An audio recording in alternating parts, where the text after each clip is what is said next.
Education అంటే కేవలము academic books కాదు, చాలా చాలా బుక్స్ చదవచ్చని అప్పుడు నాకు అర్థమైంది. ఎవరు నాకు ఉద్యోగం ఇస్తలేరు అప్పుడు. కామాలు ఫుల్ స్టాప్లో కూడా కొంచెం ప్రాబ్లం అయ్యేది అప్పుడు. నువ్వు గమ్మున ఇంట్లో కూర్చో, లేకపోతే నువ్వు తెలుగులో రాసుకో, ఎందుకు నువ్వు పక్కన పెట్టేసి నువ్వు రైటర్కి పనికిరావు అని చెప్పేసి ఫైనల్గా డాక్టర్ కలాం గారిని కలిసే అవకాశం వచ్చింది.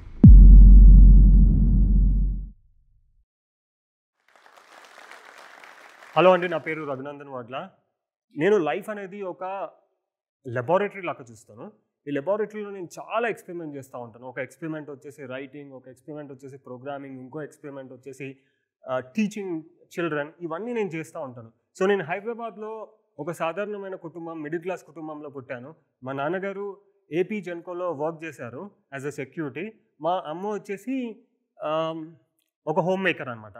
అయితే మా అమ్మగారు 18 ఇయర్స్కే మ్యారేజ్ చేసేసుకున్నారు. తనకి చాలా చాలా చాలా కళలు ఉండే అనమాట. తను ఇంటర్మీడియట్ అయిపోగానే మ్యారేజ్ చేసేసుకున్నారు. మా అమ్మకి చాలా చాలా అంబిషన్స్ ఉండే. మా అమ్మకి ఒక స్కూల్ పెట్టాలి, చాలా కళలు ఉండే అనమాట. తను అన్ని పనులు చేసిన తర్వాత తను డిగ్రీ చేసింది. డిగ్రీ చేసిన తర్వాత తను ఒక స్కూల్ పెట్టాలనుకుంది. కానీ దురదృష్టవశాత్తు అప్పుడు తనకి హార్ట్ డిసీజ్ ఇంకా కిడ్నీ ఇష్యూస్ ఉన్నాయని తెలిసింది. అప్పుడు ఏమైందంటే తను ఇంకా ముందుకు తీసుకోలేకపోయింది. నా ఒక ఫ్రెండ్ ఉన్నాడు సంజయ్ మెహర్ అని చెప్పేసి, ఆయన నాకు బుక్స్కి ఇంట్రడ్యూస్ చేసిండు. సో నేను అప్పటి వరకు నాకు ఎట్లా ఉండే అంటే పాఠ్య పుస్తకాలే చదవాలి, పాఠ్య పుస్తకాలు మార్క్స్ కోసమే చదవాలి, మార్క్స్ వచ్చేస్తే చాలు, నేను అలా అనుకునేవాడిని. కానీ ఇంజనీరింగ్లో 3rd ఇయర్లో మా ఫ్రెండ్ బుక్స్ ఇంట్రడ్యూస్ చేసినప్పుడు ఫస్ట్ చాలా ఈజీ బుక్ ఇంట్రడ్యూస్ చేశాడు. రీడర్ డైజెస్ట్ అని ఒక పుస్తకం ఉంది, అది చదివాను. దాని తర్వాత కొన్ని నావెల్స్ చదివాను. దాని తర్వాత నాన్ ఫిక్షన్ బుక్స్ నేను ఇప్పుడు చాలా చదువుతాను అనమాట. సో నాకు ఎడ్యుకేషన్ అంటే కేవలము అకాడమిక్ బుక్స్ కాదు, చాలా చాలా బుక్స్ చదవచ్చని అప్పుడు నాకు అర్థమైంది. సో బీటెక్ అయిపోయింది. బీటెక్ అయిపోయిన తర్వాత చాలా స్ట్రగుల్ అయింది. ఎందుకంటే నాకు మామూలుగానే మార్క్స్ వచ్చినాయి, 55% మార్క్స్ వచ్చినాయి. 55% మార్క్స్ వచ్చిన వాళ్ళకి ఉద్యోగం ఈజీగా ఇవ్వరు కదా, మినిమం 60% కట్ ఆఫ్ అంటారు. సో నాకు India's one of the top MNC కంపెనీలో పనిచేయాలని ఉండే. దానికి ఫస్ట్ టైం పోయినా మార్క్స్ అని రిజెక్ట్ చేశారు. సో ఎవరు నాకు ఉద్యోగం ఇస్తలేరు అప్పుడు నేను ఏం చేయాలి? ఫస్ట్ నేను ఫ్రీగా ఒక కంపెనీలో చేసిన. ఫ్రీగా కంపెనీ చేసిన తర్వాత కొంచెం నేర్చుకున్నా. దాని తర్వాత ఇంకో ఎంఎన్సీ కంపెనీ పోయినా. దాని తర్వాత నా డ్రీమ్ ఎంఎన్సీ కంపెనీ ఏదైతే ఉందో అందులో వెళ్ళిన. సో నా డ్రీమ్ ఎంఎన్సీ కంపెనీలో ఉన్నాను, బాగా పనిచేస్తున్నాను. అందరు నాకు రఘు నువ్వు బాగా చేస్తున్నావు అని అంటున్నారు. కానీ ఏదో ఒక వెలితి. ఆ వెలితి ఏంటంటే నేనేం చేయొచ్చు? ఎందుకంటే నేను ఆ ఉద్యోగం నుంచి బయటకు వచ్చినా కూడా సరే, వేరే వాళ్ళు నేను చేసే పనిని రీప్లేస్ చేయగలరు. నాకు ఒక రీప్లేసబుల్ కమోడిటీగా ఉండాలని లేదు. అంటే నేను ఏదైతే ఇంపాక్ట్ చేయగలుగుతానో, నేను ఏదైతే మంచి చేయగలుగుతానో అది చాలా ప్రపంచానికి వెళ్ళాలని నేను ప్రగాఢంగా విశ్వసించే వ్యక్తిని. సో ఒక రీప్లేసబుల్ కమోడిటీగా నేను మిగిలిపోతా అని చాలా భయం వేసింది. ఆ టైంలో నేను ఒక కంపెనీ పెట్టినాను. ఒక కంపెనీ పెట్టేసి మా ఫ్రెండ్స్ అందరం ఒక కంపెనీ స్టార్ట్ చేసినాం. ఆ company software, health related software products మేము డెవలప్ చేయడం మొదలుపెట్టినాము. కానీ ఆ కంపెనీ మాకు ఏంటంటే నాకు మా ఫౌండర్స్కి కొంచెం అభిప్రాయ భేదాలు వచ్చేసి ఆ కంపెనీ అర్ధాంతరంగా మూయాల్సి వచ్చింది. అప్పుడైతే నేను చాలా బాధపడ్డాను. రోడ్డు మీద ఖాళీగా తిరుగుతుండే, ఏందిరా బాబు. అదే టైంలో నేను ఎంఎన్సీ కంపెనీ ఏదైతే ఉన్నదో, నా ఇష్టమైన ఎంఎన్సీ కంపెనీ, దాన్ని కూడా రిజైన్ చేసినాను. ఎందుకంటే ఈ కంపెనీ ద్వారా నేను చాలా ఇంపాక్ట్ చేద్దామని చెప్పేసి ఒక ప్రగాఢంగా విశ్వసిస్తుండే. కానీ ఆ కంపెనీ నేను మూయాల్సి వచ్చింది. బాగా బాధతోటి ఉండే, అంత ఏడ్చినంత ఇంకెప్పుడు జిందగీలో ఏడవలేదు. సో అప్పుడు నాకు అంత బాధ ఉండే. సో ఆ సమయంలోనే నేను మా ఫౌండర్స్ కుంభమేళా ట్రిప్కి వెళ్ళాము. సో కుంభమేళా ట్రిప్లో ఏంటంటే చాలా కోట్ల మంది అక్కడ ఉంటారు. కుంభమేళా ట్రిప్లో ఎంతమంది ఉన్నారంటే అక్కడ ఒక జన సముద్రం ఉండే కుంభమేళా ట్రిప్లో. సో అంతమందిని చూసినాక నాకు చాలా ఇన్స్పైర్ అయిపోయినా. ఏంద్రా బాబు, ఇంతమంది జనశక్తి ఇండియాలో ఉన్నారు, ఇంతమందిని మనం ఇంతమంది ఒకవేళ ఒక మంచి డైరెక్షన్లో వెళ్తే ఇండియా ఎంత డెవలప్ అవుతుంది, అట్లాంటి ఆలోచన వస్తుండే. సో కుంభమేళా అయిపోయిన తర్వాత అదే ట్రిప్లో మేము వారణాసి అనే ఒక ప్లేస్ వెళ్దాము. ఆ వారణాసిలో సారనాథ్ అనే ఒక ప్లేస్లో వెళ్దాము. సారనాథ్ ఏంటంటే అశోకుడు అక్కడ ఒక స్తూపం కట్టినాడు. ఆ స్తూపం చూసి అయితే నాకు ఫుల్ ఇన్స్పైర్ అయిపోయినా. అరే, ఇంత అద్భుతమైన స్తూపం, వేల సంవత్సరాల కింద ఈ స్తూపం కట్టినారు, ఇంకా అంత అద్భుతంగా ఉందని నాకు చాలా ఇన్స్పైర్ అయిపోయినా.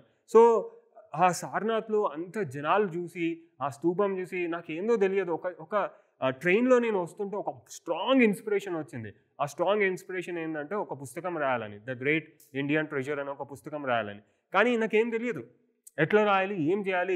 ఎందుకంటే అప్పటి వరకు నేను పుస్తకాలు రాయలేదు, ఏం చేయలేదు. పుస్తకాలు అయితే చదివినాను. పుస్తకాలు చాలా ఇంపార్టెంట్ అని, పుస్తకాలు రియల్ ఎడ్యుకేషన్ ఇస్తానని తెలుసు. కానీ అప్పటి వరకు నాకు ఒక ఇన్స్పిరేషన్ ఎంత స్ట్రాంగ్ ఉంది అంటే నేను తప్పనిసరిగా చేయాలి. సో ఇంటికి వచ్చాగానే కంపెనీ పక్కన పెట్టేసినాను, పుస్తకం రాయడం మొదలుపెట్టినాను. కానీ అది మొదటిసారి నేను రాసేది.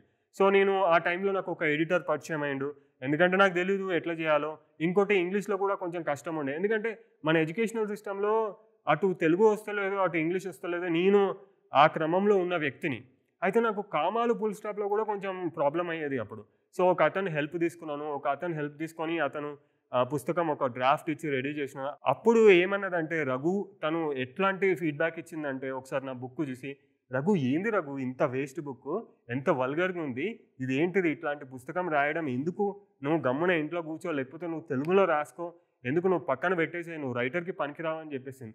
నిజంగా చెప్పాలంటే నేను పుస్తకం ఎందుకు రాయాలనుకున్నానంటే, ఈ పుస్తకం ద్వారా ఇండియాలో ఉన్న ప్రతి ఒక్కళ్ళు వాళ్ళు ట్రెజర్ ఫీల్ కావాలి.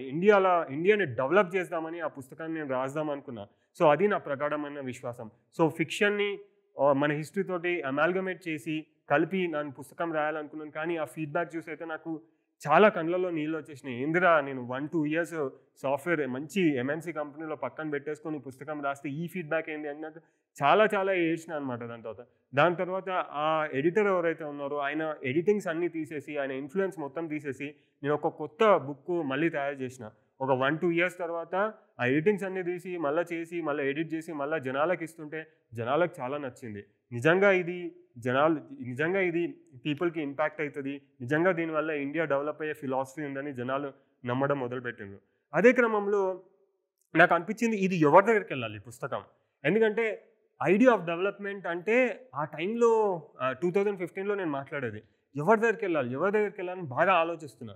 ఆలోచించే క్రమంలో నాకేమొచ్చిందంటే డాక్టర్ ఏపీజే అబ్దుల్ కలాం అయితే చాలా బావుంటదని నేను అనిపించుకున్నా. కానీ ఏపీజే అబ్దుల్ కలాం నేను సాధారణ వ్యక్తిని. నేను నిజంగా ఆయనని కలవగలనా? నేను నిజంగా ఆయనకి ఆయనకి నా పుస్తకం ఇవ్వగలనా? అనే ఒక డౌట్ ప్రతి ఒక్కరిలో వస్తది. కానీ నేను వదలలేదు. నేనేం చేశాను అప్పుడు సార్ ఆఫీస్ నెంబర్ ఉండే. ఆఫీస్ నెంబర్‌కి కాల్ చేయడం మొదలుపెట్టినా. కానీ నో రిప్లై. చాలా ఈమెయిల్స్ కొట్టినా. ఎన్ని ఈమెయిల్స్ కొట్టినానో తెలీదు. అన్ని ఈమెయిల్స్ కొట్టినా కూడా నాకు అసలుకి రిప్లైయే వస్తలేదు. చాలా బాధ అనిపించింది. ఈ పుస్తకం ఆయన దగ్గరికెళ్ళాలి. ఆయన ఒక్కసారి చూడాలి. ఆయన నా ఐడియాస్ వినాలని బాగా తాపత్రయపడ్డా. అయితే ఒకసారి ఏమైందంటే నేను డాక్టర్ అబ్దుల్ కలాం గారు చదివిన 'ఇండియా 2020' పుస్తకం ఉంటది. 'ఇండియా 2020' పుస్తకం నేను చదివాననమాట. సో యూజువల్‌గా నేను అక్నాలెడ్జ్‌మెంట్స్ అనేటివి పుస్తకంలో చదవను. కానీ అదృష్టవశాత్తు 'ఇండియా 2020లో' నేను అక్నాలెడ్జ్‌మెంట్స్ కూడా చదివినాను. సో అది చదివేసి పక్కన పెట్టుకున్నాను. ఎందుకంటే 'ఇండియా 2020' ఇది కూడా ఇండియాని ఎట్లా డెవలప్ చేయాలి అలాంటి పుస్తకమే అనమాట. సో అక్నాలెడ్జ్‌మెంట్స్ పక్కన పెట్టుకున్నాను. సో 2015 ఆ టైంలో ఒక వాట్సాప్ వచ్చింది. ఆ వాట్సాప్ మెసేజ్ ఏందంటే, డాక్టర్ కలాం గారి ఆరోగ్యం బాలేదు. కేంద్ర ప్రభుత్వం డాక్టర్ కలాం గారిని చూసుకోవట్లేదు.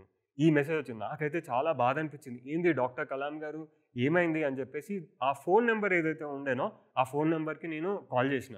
కాల్ చేసి సార్ డాక్టర్ కలాం గారికి ఎలా ఉంది? బాలేదని నాకు మెసేజ్ వచ్చింది. ఆయన నిజంగా బాగున్నారా? అని మెసేజ్ చేసినా అనమాట.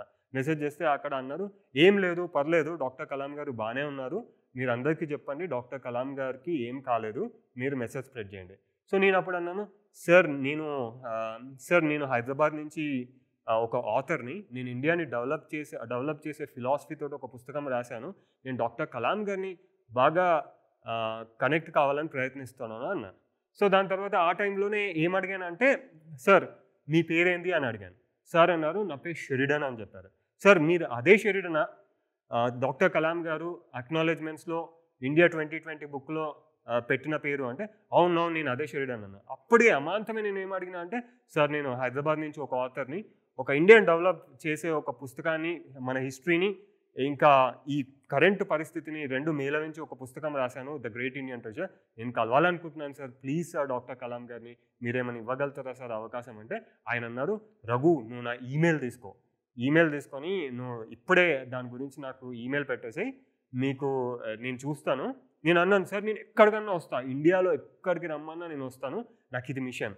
సో ఆయన అన్నారు, లేదు డాక్టర్ కలాం గారు హైదరాబాద్‌కి ఎప్పుడు వస్తా ఉంటారు. మీరు ప్రాబ్లమ్ కావాల్సిన అవసరం లేదు. మీకు అవకాశం వచ్చేస్తది అని చెప్పారు. అయితే నేను అనుకున్నాను, ఈమెయిల్ పంపించాను షెరిడన్ సార్‌కి. నిజంగా ఆయనకెప్పుడు నేను రుణపడి ఉంటాను. ఈమెయిల్ పంపించాను. ఇంకా చూశాననమాట. దాని తర్వాత మే 13థ్ మధ్యాహ్నం నేను నా ఈమెయిల్ ఓపెన్ చేసిన.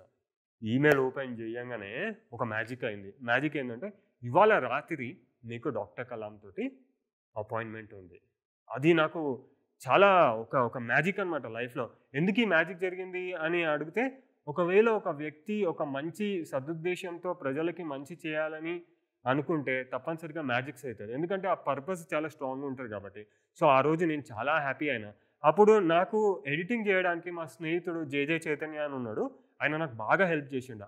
నాకు ఒక్కడికే వచ్చింది ఇన్విటేషన్. కానీ నాకు ఏదో ఒక ఆనందం, వాళ్ళకు కూడా చెప్దాం, వాళ్ళు కూడా వస్తే బాగుంటుందని నాకు ఆనందం అనమాట. సో మా అమ్మకి చెప్పిన, ఫస్ట్ మా అమ్మకి చెప్పిన, దాని తర్వాత మా డాడీకి చెప్పిన, దాని తర్వాత చైతన్యకి చెప్పిన, అరే మనము ఇవాళ డాక్టర్ కలాం గారితో ఉన్నది, మనం పోదాము, ఒకవేళ అవకాశం ఉంటే మస్తు ఉంటుంది అంటే వాళ్ళు రాత్రి వచ్చేసిండ్రు. రాత్రి 10:20కి అట్లా వెళ్ళినాము. అయితే కానీ ఇన్విటేషన్ ఒక్కనికే ఉంది, వాళ్ళకి ఎట్లా ఉంటుంది? సో నేను బయటికి వెళ్ళినాను. రాజ్భవన్లో ఇన్విటేషన్, రాజ్భవన్లో అక్కడ డాక్టర్ కలాం గారు స్టే చేస్తుండే. సో గేట్ దగ్గరికి వెళ్ళినాను. 3 పోలీస్ మెన్స్ ఉన్నారు. మీకు ఒక్కరికే ఇన్విటేషన్ ఉంది, వీళ్ళని అలౌ చేయము అని చెప్పింది. అయితే సార్ ప్లీజ్ సార్, మా అన్నయ్య మా అమ్మ ప్లీజ్ సార్ అలౌ చేయండి సార్ అంటే వాళ్ళు అన్నారు, లేదు ఒక్కరికైతే మీతో పాటు ఇంకొకరికైతే అలౌ చేస్తాను అంటే మా అమ్మ అన్నది, అరే మీరు యంగ్స్టర్స్ కదా, డాక్టర్ కలాం గారితో మీరు కలిస్తే బాగుంటుంది, ఇంకా మీరు చాలా లైఫ్ ఉంది కదా, ఉపయోగపడుతుంది అని మా మమ్మీ బయట ఉండే. అయితే నేనేం చేసినాను, సరే అని ఇంకా నేను మా ఫ్రెండ్ లోపలికి వెళ్ళిపోయినాం. లోపలికి వెళ్ళిపోగానే షెరిడాన్ సార్ ఇట్లా వస్తుండే, ముందు నుంచి ఇట్లా వస్తుంటే Sheridan sir I'm Raghunandan sir అని చెప్పిన. Yes hi Raghu, you wait there అంటే నేను చెప్పిన, సార్ మా అమ్మ బయట వెయిట్ చేస్తాం sir, can I get her inside అని. Sheridan you can get her inside అని షెరిడాన్ సార్ పర్మిషన్ ఇచ్చిండు. అక్కడి నుంచి నేను ఉరుక్కొని మా మమ్మీకి చెప్పిన. అదే టైంలో ఒక పెద్ద కాన్వాయ్ వస్తుండే, అందులో డాక్టర్ కలాం గారు కూడా ఉండే. డాక్టర్ కలాం గారు తిరుగుతున్నారు, కాన్వాయ్ నుంచి దిగుతూ ఉన్నారు. అది చూడంగానే అసలు నాకు ఫ్యూజ్లు ఎగిరిపోయినాయి. అంటే డాక్టర్ కలాం గారు ఒక ఐడియా, డాక్టర్ కలాం గారు ఐడియా ఆఫ్ ఇండియా ఇట్లా కాన్వాయ్ ఇట్లా దిగుతుంటే ఎంత అద్భుతమైన సీను, అసలు అది నేను ఎప్పుడు మర్చిపోలేను. సో అట్లా డాక్టర్ కలాం గారు తిరుగుతుండే. మా మమ్మీని నేను తీసుకొని వస్తున్నాను. ఫస్ట్ మమ్మల్ని ఒక రూమ్లో తీసుకెళ్ళినారు. ఆ రూమ్లో తీసుకెళ్ళిన తర్వాత మేము కూర్చొని ఉన్నాము. ఫ్రూటీ అవన్నీ ఇచ్చినారు. చాలా అద్భుతమైన రూమ్ ఉండే. అక్కడ ప్రణబ్ ముఖర్జీ గారు ఫోటోగ్రాఫ్ ఉండే, ఎందుకంటే ఆయన ప్రెసిడెంట్ అనమాట. సో అలా ఆ రూమ్లో ఉన్నాము. దాని తర్వాత ఇంకో రూమ్కి షిఫ్ట్ చేసినారు. దాని తర్వాత ఫైనల్గా డాక్టర్ కలాం గారిని కలిసే అవకాశం వచ్చింది. సో నాతో పాటు చాలామంది ఏంటంటే వాళ్ళు చాలా అచీవ్డ్ పీపుల్ అనమాట. కొంతమంది చైల్డ్ ప్రాడిజీస్, కొంతమంది బాగా అచీవ్ చేసిన వాళ్ళు ఆ రూమ్లో ఉండే అనమాట. అందరిది అయిపోయింది, నేను లాస్ట్ ఉండే. సో నేను మా ఫ్రెండు అమ్మ ముగ్గురం లోపలికి వెళ్ళినాము. డాక్టర్ కలాం గారు ఇక్కడ కూర్చొని ఉన్నారు, నేను ఇక్కడ కూర్చొని ఉన్నాను, మా ఫ్రెండ్ ఇక్కడ కూర్చొని ఉన్నారు, అమ్మ ఇక్కడ కూర్చొని ఉంది.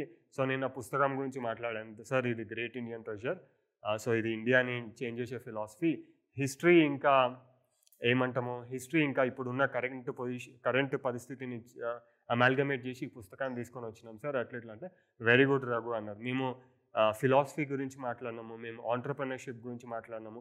ఒక 10-15 మినిట్స్ మాట్లాడినాము. దాని తర్వాత we got a picture. I will never forget. ఈ బుక్ ఐడియా రావడం పెద్ద మ్యాజిక్. నేను బుక్కులతోటి నా రియల్ ఎడ్యుకేషన్ వచ్చింది.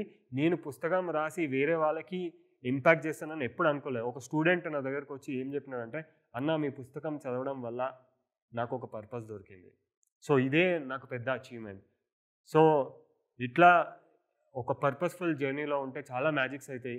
మీరు కూడా ఒక పర్పస్ఫుల్ జర్నీకి ముందుకెళ్ళండి. మీరు కూడా అద్భుతాలు సృష్టించండి. మీరు కూడా అద్భుతమైన వ్యక్తులను కలుస్తారు. మీరు కూడా మ్యాజిక్స్ క్రియేట్ చేస్తారు. ఏమని చెప్పాలంటే నేను ఇదే చెప్పగలను. సో ధన్యవాదాలు. జోస్ టాక్ నాకు ఆపర్చునిటీ ఇచ్చినందుకు చాలా చాలా చాలా ధన్యవాదాలు. Thank you so much. మీరు జోస్ టాక్స్ చూస్తున్నారు అంటే మీ లైఫ్లో ఏదైనా సాధించాలి అనుకుంటున్నారని అర్థం. ఈ నేర్చుకునే క్రమంలో మీకు తోడుగా ఉంటుంది Josh Talks English speaking app. ఇందులో మీ డ్రీమ్స్ని సాధించడానికి కావాల్సిన అన్ని స్కిల్స్ నేర్చుకోవడానికి మేము హెల్ప్ చేస్తాము. ఇంగ్లీష్ మాట్లాడటానికి కాన్ఫిడెన్స్ లేకపోయినా మీ పర్సనాలిటీని డెవలప్ చేసుకోవాలి అనుకున్న one stop solution Josh Talks English speaking app. ఇక్కడ మీకు ఒక కమ్యూనిటీ ఉంది మీకు హెల్ప్ చేయడానికి. ఇంకెందుకు లేట్, ఈ రోజే డౌన్లోడ్ చేసుకోండి Josh Talks English speaking app. మీ కళల వైపు మొదటి అడుగు వేయండి. ఈ వీడియో పైన మీ అభిప్రాయాన్ని కింద కామెంట్స్ రూపంలో మాకు తెలియచేయండి. అలాగే ఈ వీడియోని మీ స్నేహితులకు మరియు కుటుంబ సభ్యులకు షేర్ చేయండి.